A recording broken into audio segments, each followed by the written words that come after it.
Assalamualaikum teman-teman pencinta tanaman anggur. Kita lihat ini adalah anggur Jupiter saya yang kira-kira 1,5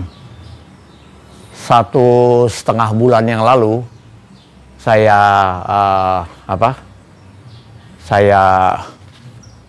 upload di channel YouTube saya ya, yang mana pada waktu itu cabang-cabang tersier ini masih baru mulai tumbuh kira-kira sekitar 50 cm ya. Di sini cabang-cabang tersier sebagian besar sudah tinggi ya, lebih dari 1 meter ya. Masih ada beberapa tapi yang tertinggal ya. Ini ya ada satu yang tertinggal ya. 2 ya, itu sudah mulai tinggi tapi ukurannya masih kecil juga ya. Ini yang ketiga sudah lewat ke atas tapi masih hijau ya. Baru mulai menyusul ya. Jadi cabang-cabang tersier ini jumlahnya ada 11 ya. Di kanan ada 1, 2, 3, 4, 5 ya. 2, 3, 4, 5. Di kiri ada 1, 2, 3, 4, 5, 6 nih. Total ada 11 cabang tersier ya. Yang mana 2 masih agak ketinggalan ya. Tapi di umur cabang tersier ini sekarang sudah mendekati 3 bulan ya, atau kira-kira 3 bulan kurang 1 minggu ya sejak saya melakukan foundation pruning ya, atau pembentukan ulang cabang tersier ya. Yang mana anggur saya ini sudah berumur sekarang 1 tahun ya. Saya tanam tanggal 16 bulan Agustus 2022 ya. Sekarang sudah tanggal 29 Agustus 2023. Berarti persis setahun kalau dihitung bulan Agustus ke Agustus ya, lebih berapa hari ya. Nah, di sini kita lihat ya, anggur ini sudah menunjukkan tanda dia memasuki masa generatif yang kedua ya, atau pembuahan yang kedua. Karena pembuahan pertama tempo hari terakhir sudah saya lakukan sekitar kira-kira 4 bulan yang lalu ya. 4 bulan yang lalu saya panen anggurnya ini ya, kira-kira pada waktu umur 7 atau 8 bulan ya, saya lakukan panen buah anggur Jupiter ini ya. Nah ya, di saat mulai masuki masa generatif ya, pucuk-pucuk dari cabang tersier yang saya potong ini mulai menunjukkan bunga ya, ini ya. Ini sudah mulai muncul bunga lagi ya. Tapi ini bukan bunga yang akan saya pelihara ya, karena saya rencana akan membuahkan agak di bawah ya, nggak di pucuk ya. Kalau di awal ya pembuahan pertama saya ambil di pucuk karena pohon anggurnya masih muda, belum umur setahun. Tapi di umur setahun ini saya akan membuahkan agak ke bawah. Karena itu ini akan saya buang dulu ya, ini akan saya buang dulu ya. Ya. Kenapa dia dibuang? Karena kalau bunga ini nggak dibuang, dia akan menjadi buah. Nah, setelah dia menjadi buah, dia akan tumbuh panjang ke atas, menjalar kemana-mana ya. Dan sedangkan tunas-tunas yang ketinggalan itu nggak akan punya kesempatan lagi untuk tumbuh menjadi besar ya. Karena nutrisi otomatis akan banyak dipakai oleh buah anggur ya. Jadi sementara ini, sekarang ini akan saya buang-buang aja. Dulu tunas-tunas air mulai saya buang ya. Oke ya. Kalau seandainya nanti dia berbunga lagi, saya akan buang lagi ya. Ini akan kita buang lagi kalau ini. Oke. Ini ya. Ini kita buang. Di sini ada satu lagi bunga ya. Oke, ini saya potong aja dulu, nanti bisa saya tunjukkan ya. Nah ya, ini ada bunganya lagi ya, itu lagi ya. Di tersiernya yang lain ya, sudah ada bunga lagi ya. Berarti dia sudah siap ya, masuki masa fase generatif ya. Berbunga atau tidak berbunga, ini akan kita potong ya.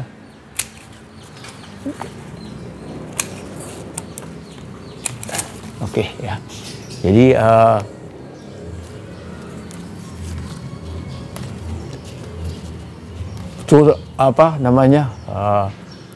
Tunas-tunas air kita buang ya. Nah ya, jadi di sini juga tunas air akan saya buang yang tumbuh di atas ya. Kalau bat pecah, lantas dia berbunga, kita buang. Bukan hanya bunganya, tunas yang dari bat tumbuh pecah tadi itu akan saya buang ya. Supaya yang ketinggalan ini bisa tumbuh ya. Yang ketinggalan ini bisa tumbuh ya. Oke ya. Di situ ada satu lagi di ujung cabang tersier berikutnya yang juga membawa bunga.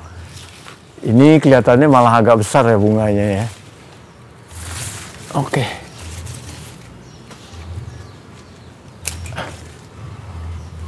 Saya akan tunjukkan ya. Nah ini ya bunganya ya. Agak besar ya bunganya ya.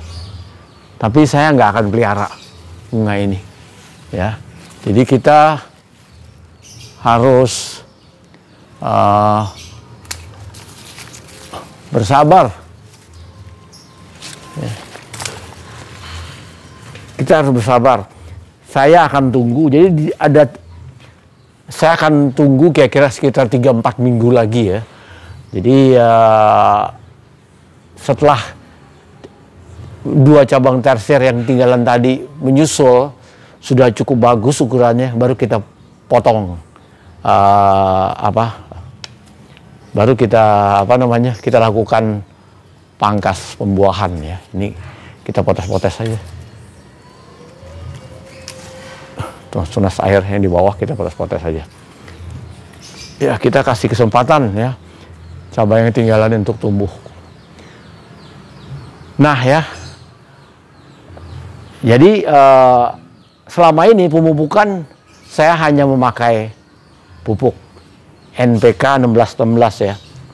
Yang saya pakai adalah NPK 1616 keluaran Pak Tani ya. Kenapa saya pakai keluaran Pak Tani? Karena untuk NPK Pak Tani di situ ada selain unsur N, P dan K atau unsur makro, ada juga kandungan mikronya ya seperti boron, magnesium, kalsium dan sebagainya ya. Jadi saya anggap itu lengkap ya. Dan anggur ini menurut pengalaman saya ya, ternyata kalau dia subur ya, hanya dengan NPK saja dia juga bisa berbunga ya. Saya akan melakukan percobaan. Anggur ini hanya akan saya kasih NPK sampai pangkas pembuahan, sampai dia nanti menghasilkan bunga ya. Saya akan buktikan ya teori saya bahwa pohon anggur itu prinsipnya kalau dia subur tumbuhnya, apakah dia dikasih pupuk generatif seperti KNO3 dan MKP atau hanya NPK 1616 yang seimbang, dia juga sama-sama bisa berbunga ya. Jadi pupuk NPK 1616 ini situ juga sudah ada kalium dan potasium serta nitrogen dalam unsur yang seimbang ya, sama ya. Jadi buat saya kalau anggur yang jenisnya genjah seperti Jupiter, Akademik, Dickson ya dan sebagainya, itu kalau kita mau melakukan pangkas pembuahan hanya dengan NPK saja dia bisa berbuah. Saya malah akhir-akhir ini nggak pernah melakukan yang namanya stres air ya, karena saya menurut percobaan yang saya lakukan, saya melakukan stres air atau enggak sama aja, nggak ngaruh apa-apa ya. Anggur yang genjah tidak stres air pun dia akan bisa berbuah atau berbunga banyak kalau anggur subur ya. Kita kasih pupuk yang cukup ya. Jadi saya lebih percaya dengan pemupukan ekstra daripada stres air ya. Sementara anggur yang sulit berbuah seperti anggur Moondrop ya, walaupun di stres air sampai hampir mati nanti dipotong ya, kalau dia belum mau berbunga tetap tidak berbunga ya. Jadi menurut saya akhirnya dari pengalaman saya beberapa kali melakukan stres air, saya menganggap buat saya itu nggak perlu ya. Tapi kalau ada yang berhasil dengan stres air ya silahkan ya. Tapi kalau buat saya nggak berhasil dengan teknik stres air, lebih berhasil dengan menggunakan sistem pupuk ekstra untuk pembuahan ya. Nah, kita lihat di sini ya. Ini pupuk NPK 1616 ya. Selama ini saya memupuk anggur ini adalah 1 sendok. 1 sendok ini ya. 1 sendok ini setiap kali seminggu sekali ya. Sekarang saya akan naikkan dosisnya ya.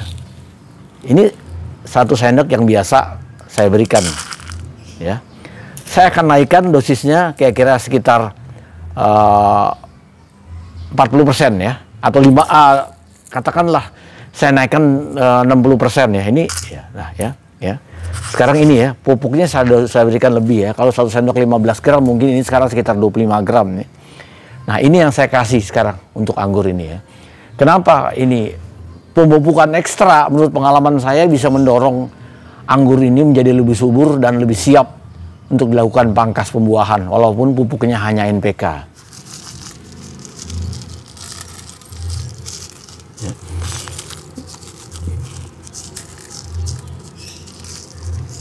Oke, ya, kita taruh ya di pinggirnya pupuknya tadi ya. Jadi kita akan coba gimana anggur Jupiter ini. Apakah dengan hanya memberikan pupuk NPK saja dia bisa menghasilkan banyak bunga, ya? Nah, saya akan buktikan teori saya bahwa dengan hanya NPK saja pupuk ini bisa anggur ini bisa berbunga karena dengan NPK dia akan menjadi tumbuh lebih subur dan vigor ya, sehingga pada waktu pangkas pembuahan nanti dia bisa menghasilkan bunga yang cukup baik ya. Bahkan ini anggur ini sudah tidak 3 cabang tersier maksud saya yang sudah menghasilkan bunga ya, walaupun hanya dengan pupuk NPK saja ya. Jadi saya yakin ya dengan menaikkan dosis pupuk NPK ini nanti sebelum pemangkasan yang akan saya lakukan 3 atau 4 minggu lagi, dia akan menghasilkan bunga yang cukup bagus ya. Jadi kalau berhasil berarti saya bisa membuktikan bahwa kita nggak perlu kalau punya uang nggak apa-apa, tapi kalau uang terbatas, cukup gunakan NPK saja untuk membesarkan, memelihara anggur sampai pangkas pembuahan ya. Jadi karena NPK ini harganya lebih kurang sekitar 20.000 hanya 1 kilo ya. Sedangkan pupuk MKP itu kalau nggak salah 65.000 saat ini. Ditambah KNO3 40 ribuan lebih, mungkin 45.000 ya, udah lebih dari 100.000 ya, belum lagi boron dan sebagainya ya. Jadi apalagi kalau yang menanamnya dalam skala besar ya, skala pertanian ya, kalau harus beli MKP dan sebagainya, saya nggak kebayang ya berapa uang yang harus, berapa juta uang harus dikeluarkan ya untuk pemupukan ya. Jadi dengan NPK saja kita sebetulnya sudah bisa memelihara anggur dengan subur dan bisa menghasilkan buah yang cukup baik ya. Nanti saya akan ambil lagi videonya 3 atau 4 minggu yang akan datang ya, saat saya melakukan pemangkasan sampai menghasilkan bunga. Oke, buat teman-teman cinta tanaman anggur ya, saya rasa ulasan saya kali ini tentang anggur Jupiter yang saya hanya berikan pupuk NPK ya, dan bisa menghasilkan bunga ya, sudah terbukti ya menghasilkan 3 tersier menghasilkan bunga ya. Sebelum dipangkas ya, hanya pada saat Excel break ya, dia sudah berbunga ya. Nah, nanti sekarang saya naikkan dosisnya, kita lihat nanti waktu pangkas pembuahan. Oke, buat teman-teman pencinta tanaman anggur, sampai ketemu lagi ya di video berikutnya di bagian 3 dari anggur Jupiter ini saat saya melakukan pangkas pembuahan sampai dengan munculnya bunga. Sampai ketemu lagi. Assalamualaikum warahmatullahi wabarakatuh.